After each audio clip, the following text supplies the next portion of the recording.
மீட்பராகிய இயேசு கிறிஸ்துவின் விலையேறப்பெற்ற நாமத்தினாலே உங்கள் யாவருக்கும் என் அன்பின் ஸ்தோத்திரத்தை இந்த கால வேளையில உங்களுக்கு தெரியப்படுத்துகிறேன். ஏசாயா தீர்க்கதரிசன புஸ்தகம் 51 அதிகாரம் 22 வசனத்திலே வராக வாசிக்கிறோம். கர்த்தராகிய உன் ஆண்டவரும் தம்முடைய ஜனத்துக்காக வழக்காடப் போகிற உன் தேவனுமானவர் சொல்லுகிறது என்னவென்றால், இதோ தத்தளிப்பின் பாத்திரத்தை உன் கையிலிருந்து நீக்கி போடுகிறேன். இனி என் உக்கிரகத்தினுடைய பாத்திரத்தின் வண்டல்களை நீ குடிப்பதில்லை என்று சொல்லி பார்க்கிறோம். கிறிஸ்துவுக்குள் அன்பான தேவனுடைய பிள்ளைகளை, இன்று அநேகருடைய வாழ்க்கையிலே என்ன நடந்து கொண்டிருக்கிறது என்று சொன்னால், தங்களுடைய வாழ்க்கையில பலவிதமான பிரச்சனைகளையும் போராட்டங்களையும் எதிர்ப்புகளையும் சந்திக்கிறதான பொழுது, நான் இப்படியெல்லாம் வாழ்ந்தேனே, நான் உண்மையா இருந்தேனே, என்னுடைய நீதி எடுபடாமல் போய்விட்டது என்று சொல்லி அநேகர் அங்கலாய்க்கிறார்கள். அநியாயமாக குற்றம் சாட்டப்படுகிறேனே, என் நீதியை எடுத்துக் கூறுவதற்கு யாரும் இல்லையே என்று சொல்லி பலவிதமான ஏக்கத்தோடு இருக்கும் தேவனுடைய பிள்ளைகளுக்கு கர்த்தர் தம்முடைய வார்த்தையின் மூலமாய் சொல்லுகிற காரியம் என்னவென்றால், உனக்காக வழக்காடப் போகிறவர் ஒருவர் இருக்கிறார். பரிசுத்த வேதாகமத்தில் நான் பார்க்கிறோம் யோசேப்பை குறித்து. இந்த யோசேப்பு எல்லாராலும் புறக்கணிக்கப்பட்டார். ஒரு சிறைச்சாலை கைதி அங்கிருப்பவர்களிடம், நான் இங்கே வருவதற்கு நான் எந்த குற்றமும் செய்யவில்லை என்று சொன்னாலும் அவனுக்காக வாதாடுவதற்கு ஒருவரும் இல்லை. அதே நேரத்தில் செய்யாத ஒன்றை செய்ததாக பொய்க்குற்றம் சாட்டப்பட்டவராக சிறைச்சாலையிலே அடைக்கப்படுகிறார் யோசேப்பு. யோசித்து பாருங்கள், தேவனை உண்மையாய் நேசித்து ஒரு பரிசுத்தமான வாழ்க்கையை வாழ்ந்து கொண்டிருக்கிற ஒரு தேவனுடைய பிள்ளையினுடைய வாழ்க்கையில் இப்படிப்பட்ட ஒரு நிலை வருமானால் அவர்கள் தேவனை நிச்சயமாக தூஷிக்கிறவர்களாக தான் காணப்படுவார்கள். ஆனால் யோசேப்பு தேவனை அதிகமாக நேசித்தார். நடந்தது என்ன? பார்வோன் அவரை அழைக்கிறார். தன் சொப்பனத்திற்கு அர்த்தம் சொல்லும்படியாக யோசேப்பிடம் கேட்கிறார். அர்த்தத்தினுடைய தன்மையை உணர்ந்த பார்வோன் யோசேப்பை மிகவும் கனப்படுத்துகிறார். மாத்திரமல்ல, யோசேப்பை தேசத்திற்கே அதிகாரியாக அவர் மாற்றினார்.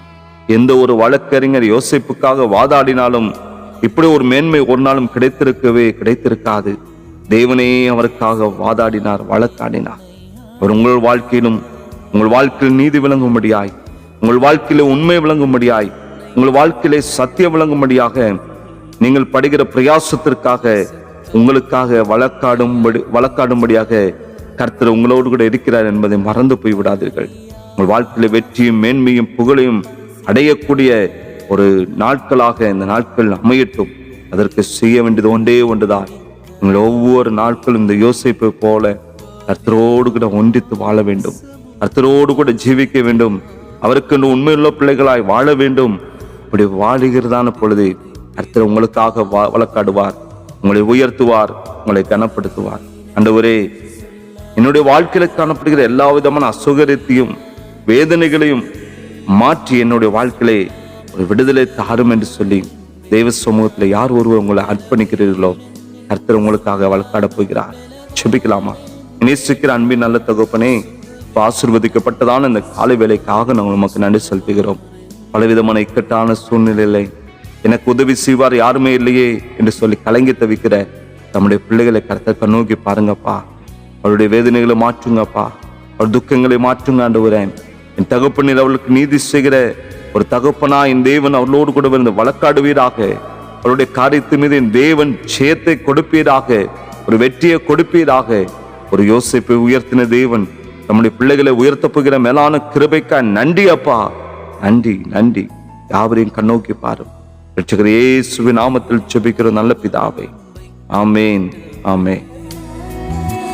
சொந்த ஜீவனை தந்தீரையா, மெய் தேவாவும் அன்பை காட்டவே. சொந்த ஜீவனை தந்தீரையா,